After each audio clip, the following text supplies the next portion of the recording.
की मुश्किल है ये उस्ताद जी? ओ यार मुश्किल की होनी है, सद लै गई दोपहरी। हाँ जी। ओ पई सी ओ लैके तो खिलार के गड्डी स्टार्ट ही नहीं मिलती।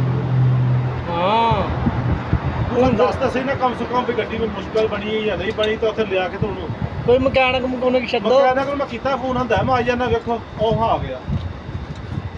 यार भाई वालेकुम सलाम। देखो यार गड्डी की यार मैं तो जाना किते ते मैं तो उत्थे भी बैठा हूं।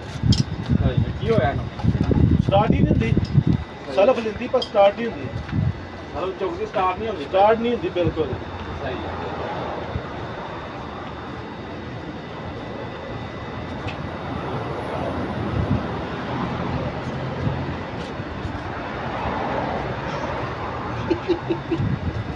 मजा नहीं दे प्लगा का मसला सही है।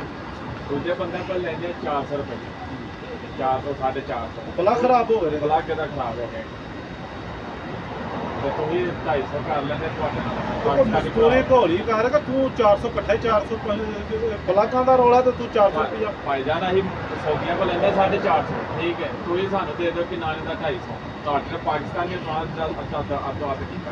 चलो रुपया 200 दे देंगे भाई, 250 को नहीं मेरे को 200 रुपया कितना करते सही तेरी मेहरबानी। चलो करते ये चंगा साहब खराब तू नहीं देने लगा गड्डी का।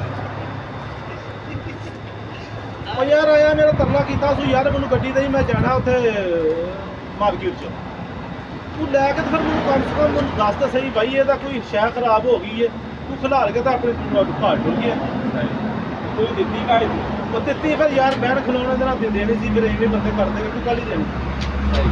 मैं जाना मैं उसकी बोल दूँ तो मैं लगा मैं ਤੁਹਾਨੂੰ ਜਦੋਂ फोन किया उदो अद्धे घंटे पहले मैं लगा गड्डी नाल। अब आप प्लग तलाश में ना पेट्रोल भी चेक करना है। पेट्रोल तो मैं कोई नहीं चेक किया। पेट्रोल भी चेक करना है। पछाण अजा पेट्रोल फड़ लिया तू 20 का यार ला फड़ जा पैसे आ गया उस्ताद। जा मेरा वीर फड़ लिया पेट्रोल उत्ते पेट्रोल तो पुराना तू चेक ਜਾ ਇਹਦਾ ਮੁੰਡਾ ਆਪ ਪਵਾ ਦਿੰਦਾ ਹੋਰ ਕੋ ਵੇਖ ਲਾ ਹੋਰ ਨਾ ਕੋਈ ਮਸਲਾ ਯਾਰ ਬਣਿਆ ਹੋਵੇ। नहीं हो पर ठीक है जो तो यहाँ पे सलब चौकती पर चौकती नहीं है सलब गिरता है वही मुश्किल होती है। यहाँ अर्थ नहीं लेंदी पूरा यहाँ पेट्रोल होता थोड़ी का कोई मसला नहीं। ਚੱਲ ਪਾ ਤੇਲ ਯਾਰ ਚੈੱਕ ਕਰਨਾ ਮੈਂ ਤੇਲ ਪਾ ਮਾਰਾ ਸਿਰਫ मारो मसाला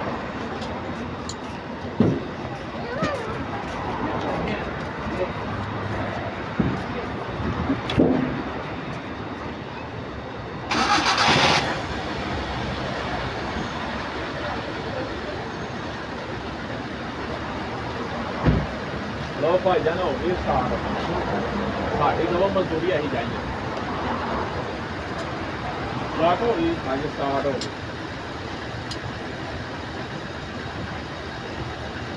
ਟਾਈਮ ਤੇ ਯਾਰ ਹੱਥ ਨਹੀਂ ਲਾਇਆ ਇਹਦਾ टाइम नहीं लाया हूँ आई दिन काम करना होता है। ओके अल्लाह हाफिज़।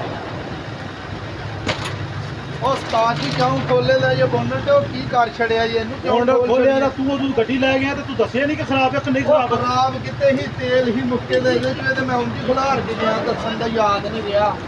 ਤੇਲ ਲੈ ਗਿਆ ਤਾਂ ਉਹਦਾ ਪਲੱਗ ਖਰਾਬ ਨੇ ਤੇ ਮੇਰੇ ਕੋਲ 200 ਰੁਪਇਆ ਲੈ ਗਿਆ ਉਹ। ਤੂੰ ਹੀ ਕਿਉਂ ਪੈਸੇ ਦਿੱਤੇ ਨਹੀਂ ਅੱਲਾ ਦਾ ਨਾਂ ਹੀ ਇਹਦਾ ਤੇ ਤੇਲ ਹੀ ਮੁੱਕੇ ਦਾ। ਤੂੰ ਮੈਨੂੰ ਦੱਸ ਤਾਂ ਸਹੀ ਦਾ ਤੇਲ ਮੁੱਕਾ ਪੈਟਰੋਲ ਮੁੱਕਾ ਤਾਂ ਮੇਰਾ 200 ਰੁਪਇਆ ਲੈ ਗਿਆ। ਤੂੰ ਮੈਨੂੰ ਭਲਾ ਕਾਲ ਹੀ ਮਾਰ ਲੈ ਕਿਤੇ ਤੇਲ ਹੈ ਕੋਈ ਮੁਸ਼ਕਲ ਕੀ ਹੈ ਇਹਨੂੰ ਦੱਸ। ਉਹ ਇੱਧਰ ਨੂੰ ਗਿਆ ਹੀ ਫੜਸੂ ਫਿਰ ਇੱਧਰ ਨੂੰ ਗਿਆ ਫੜੋ ਯਾਰ ਉਹਨੂੰ ਫੜੋ ਯਾਰ।